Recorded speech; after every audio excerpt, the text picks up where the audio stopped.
Oui, allons-y. Oui, tu ne peux pas considérer le mensonge.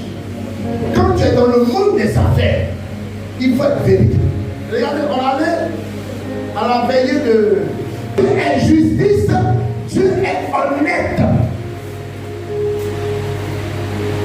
Donc il faut lui dire la vérité. Alléluia. Tu lui dis la vérité.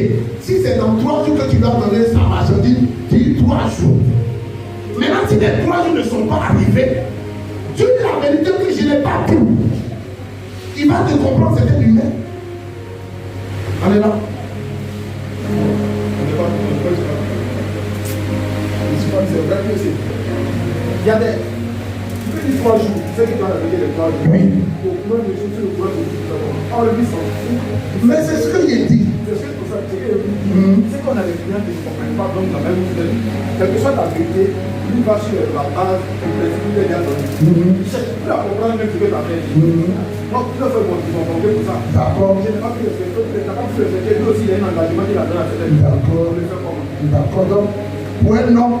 Donc, c'est pour dire que soit dans le monde d'affaires, quelque chose là, on est obligé de jouer ce qu'on appelle les malices pour trouver le juste milieu. Vous pouvez appeler ça le péché. Je ne sais pas, c'est la question à poser. Et puis la première question, est-ce qu'un homme sur cette terre peut marcher sans péché? Alors, on dit ce qu'on dit. Ça va clamer, c'est ça. On a dit quoi?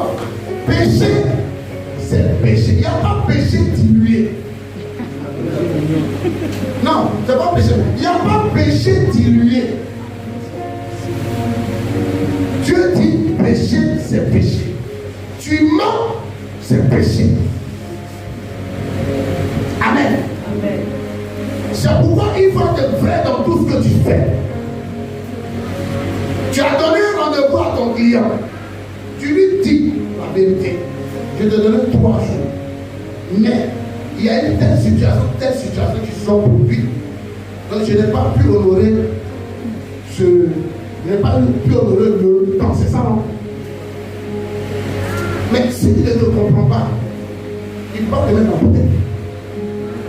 Non, en fait, je vais dire quoi? Je vais dire quoi? C'est pas pour à cause d'un homme tu peux perdre ton salut.